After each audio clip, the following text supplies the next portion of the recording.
I want you to think about the last time you checked your emergency fund balance and felt safe. Maybe you hit the 3-month mark. Maybe you hit 6 months. Maybe you looked at that number sitting in your savings account and thought, okay, if something happens, I'm covered. That feeling, hold on to it for a second, because I want to tell you about Gary and Wanda. Gary spent 26 years working the floor at an Amazon distribution center in Indianapolis, the overnight shift, 10 p.m. to 6 a.m., loading and sorting packages 5 nights a week.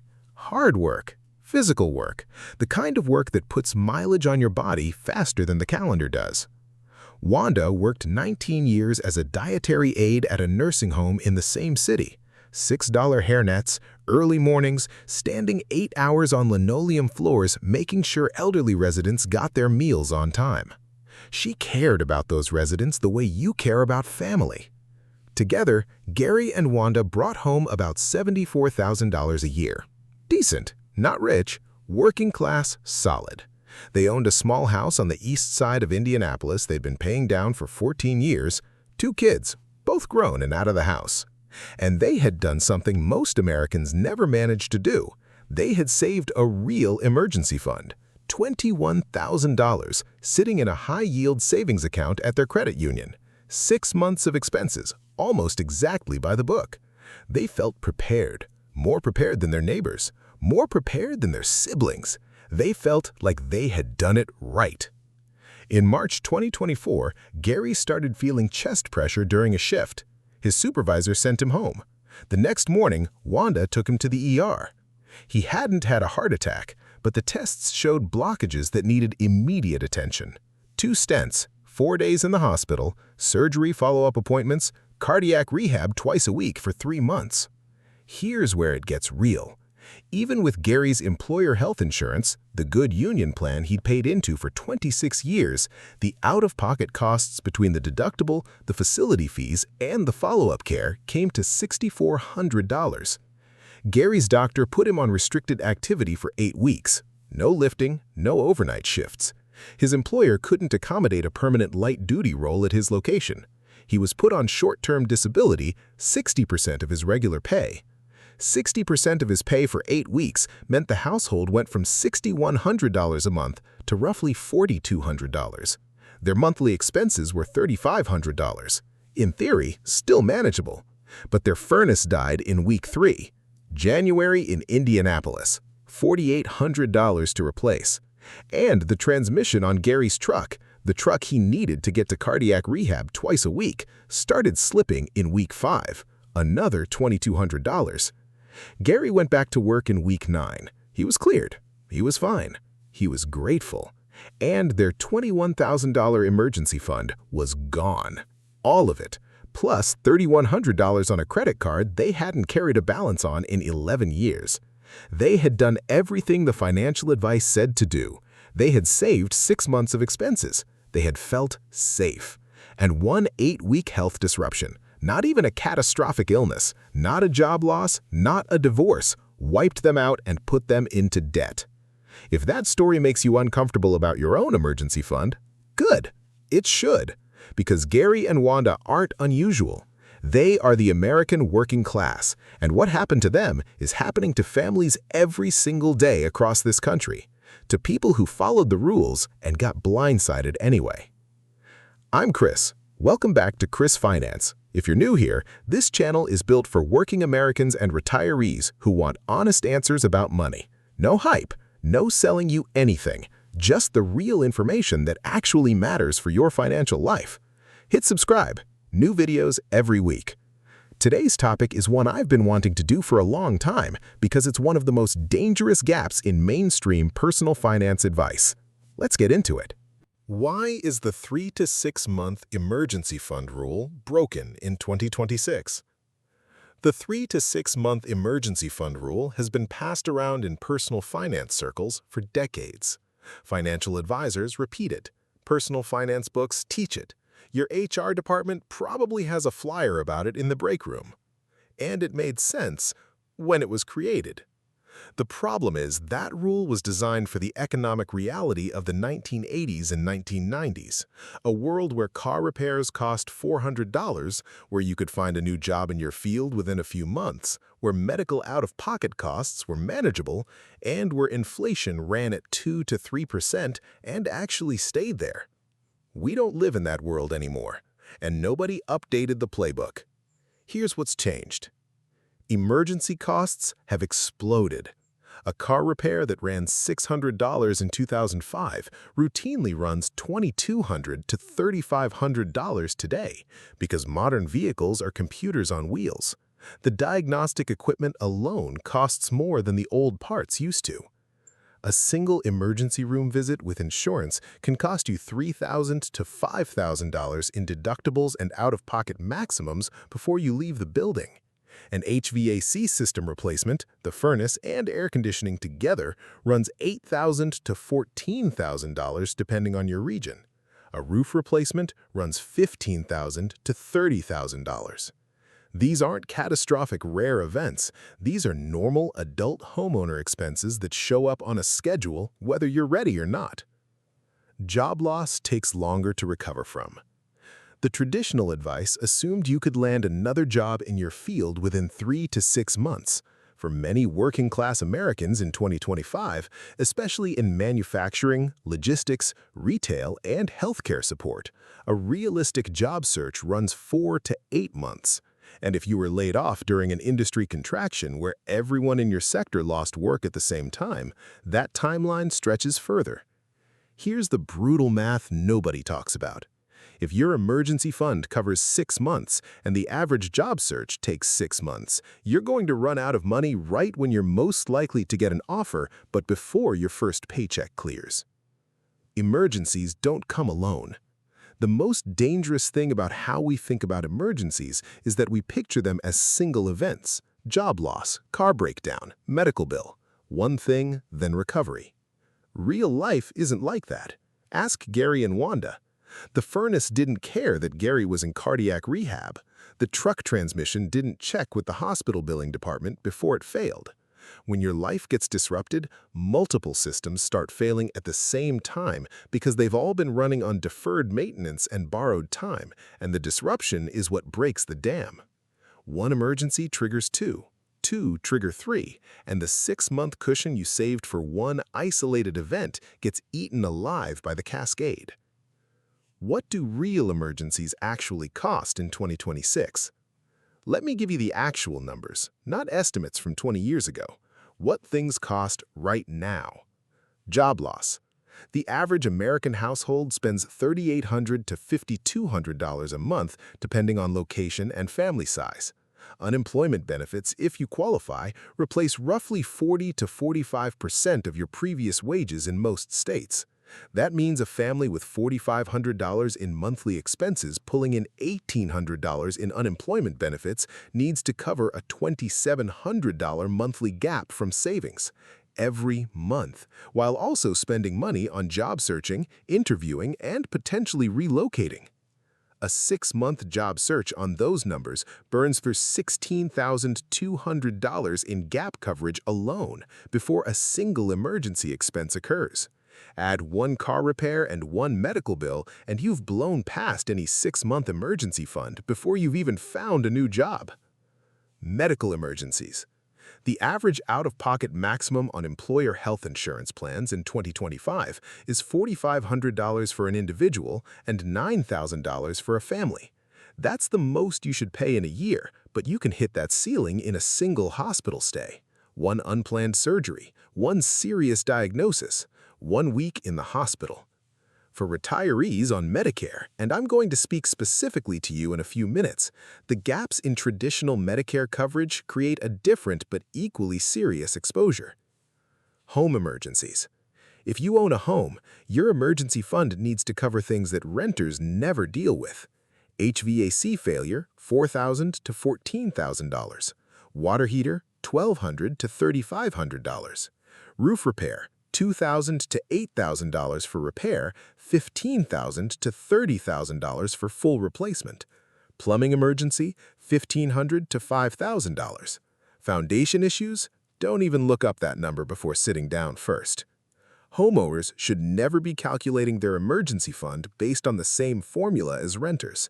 The exposure is completely different. The inflation factor. Your emergency fund sits in a savings account, even a high-yield account earning 4 to 4.5% in 2025. Inflation on the things that actually cause emergencies, medical care, automotive repair, home repair, groceries, has been running 5 to 7% for the past 3 years, which means your emergency fund is losing purchasing power every year it just sits there. The $20,000 you saved 2 years ago has the emergency purchasing power of roughly $17,800 today. The fund didn't shrink. The emergencies got more expensive around it. If you're retired and watching this, I want to speak to you directly for a few minutes, because your emergency fund calculation is fundamentally different from someone who is still working, and most financial advice completely ignores that. Let me tell you about Dorothy. Dorothy is 71. She lives in a small house in Knoxville, Tennessee that she owns outright. Paid it off 11 years ago. She gets $1,840 a month from Social Security and $620 from a small pension from her 24 years working as a school secretary. Total monthly income, $2,460. Her monthly expenses run about $2,100. She's careful. She's always been careful. She had $14,000 in savings, about 6.5 months of expenses. By the traditional rule, she was solid. Last winter, Dorothy had a bad fall in her bathroom, a hairline fracture in her hip, surgery to stabilize it, a week in the hospital, then 6 weeks in a rehabilitation facility before she could safely go home. Medicare covered most of it, but Dorothy has traditional Medicare, Part A and Part B, without a supplemental plan. The Part A hospital deductible alone was $1,632 for the hospital stay. The rehab facility? Medicare covers rehab after hospitalization, but only fully for the first 20 days. Days 21 through 100, there's a copayment of $200 a day. She was there for 38 days past the 20-day covered period. That's 18 days at $200, another $3,600 out of pocket. Then she needed home health aid visits 3 times a week for 4 weeks after she got home, another $1,800 not covered.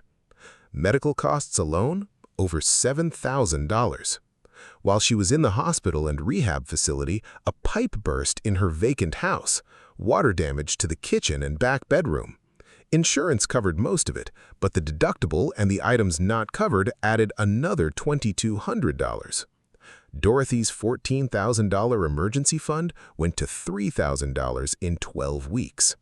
She's fine now, she recovered fully, but at 71 with $3,000 in savings and a fixed income, she is far more financially vulnerable than she was a year ago. And it happened while she was following the conventional financial wisdom for emergency funds. For retirees, the emergency fund math changes in several specific ways. First, your income doesn't increase when an emergency hits. You can't pick up overtime. You can't take a second job. Social Security is what it is. Your pension is what it is. The only direction your expenses can move during a crisis is up. Second, Medicare gaps are real and significant if you don't have a strong supplemental plan. Without a Medigap policy or Medicare Advantage with good coverage, a serious health event can cost you $5,000 to $15,000 out of pocket, even with Medicare.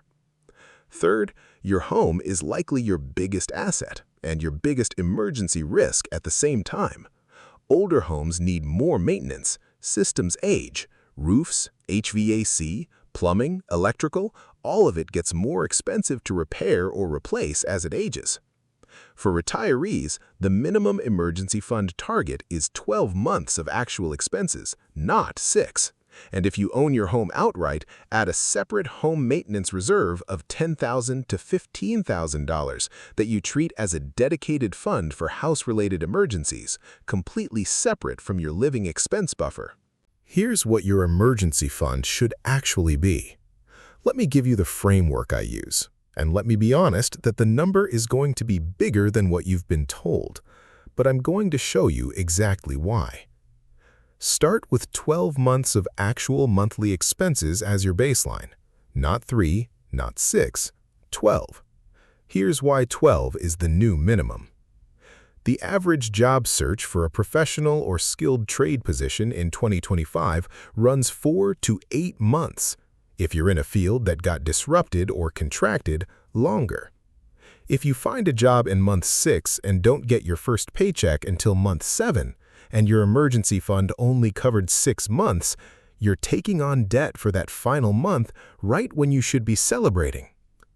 12 months means you have real runway. Not just enough to avoid disaster, enough to actually make good decisions under pressure.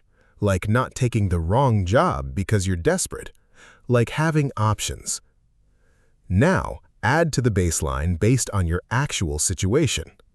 Add 3 months if you work in a volatile industry, hospitality, retail, construction, logistics, anything with significant layoff risk. Add 3 months if you own your home instead of renting. Homeownership emergencies are categorically more expensive than renter emergencies. Add 3 months if you have dependents, children, elderly parents you help support, a spouse with health issues. Add 3 months if you have any chronic health condition, diabetes, heart disease, respiratory issues, anything that requires regular medical management that could intensify during a stressful period. Add 3 months if you're within 10 years of retirement.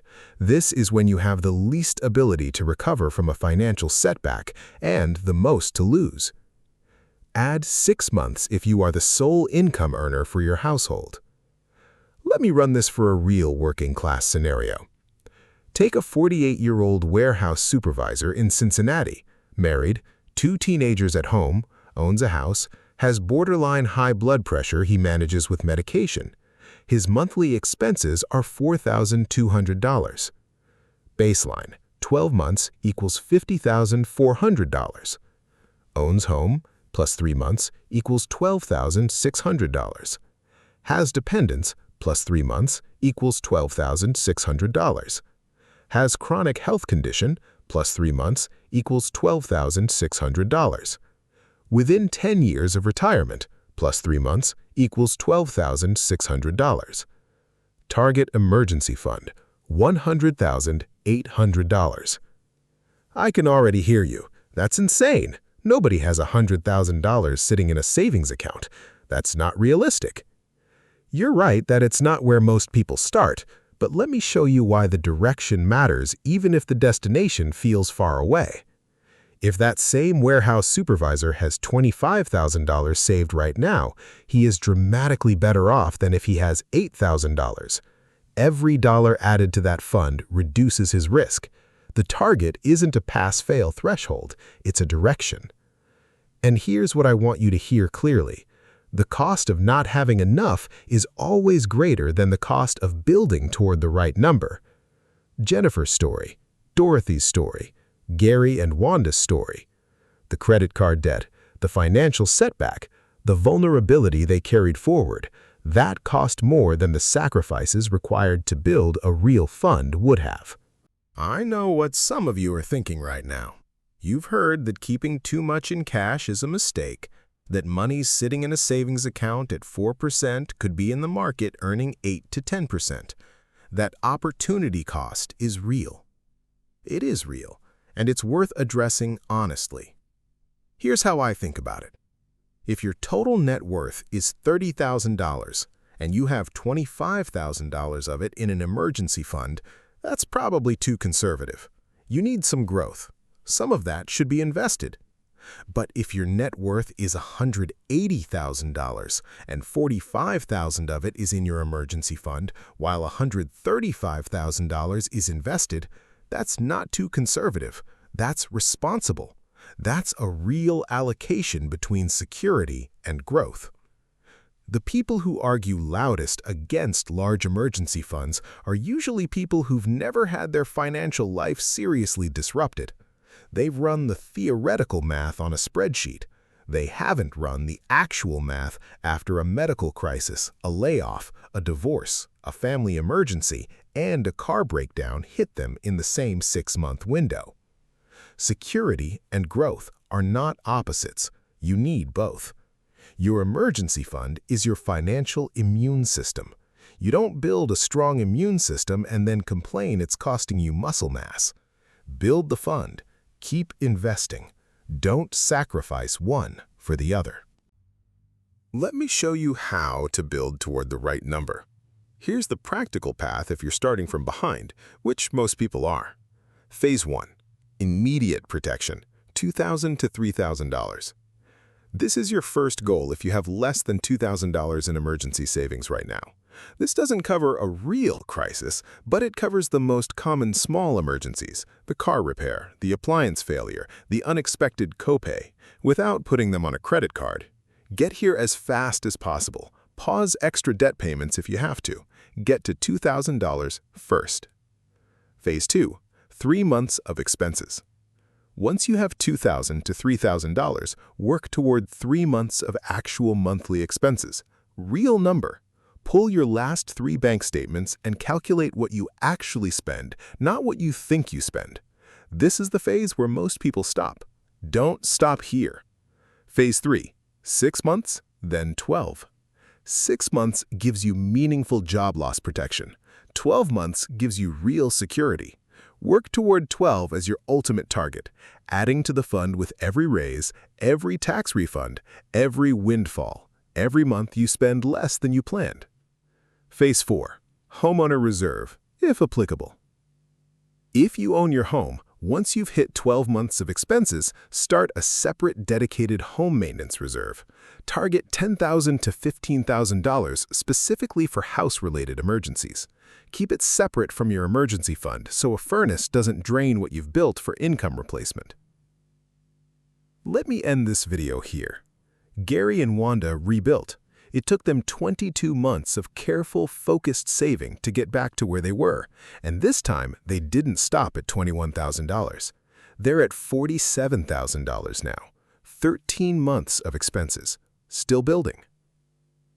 Gary told me something when I talked to him recently that I want to leave you with.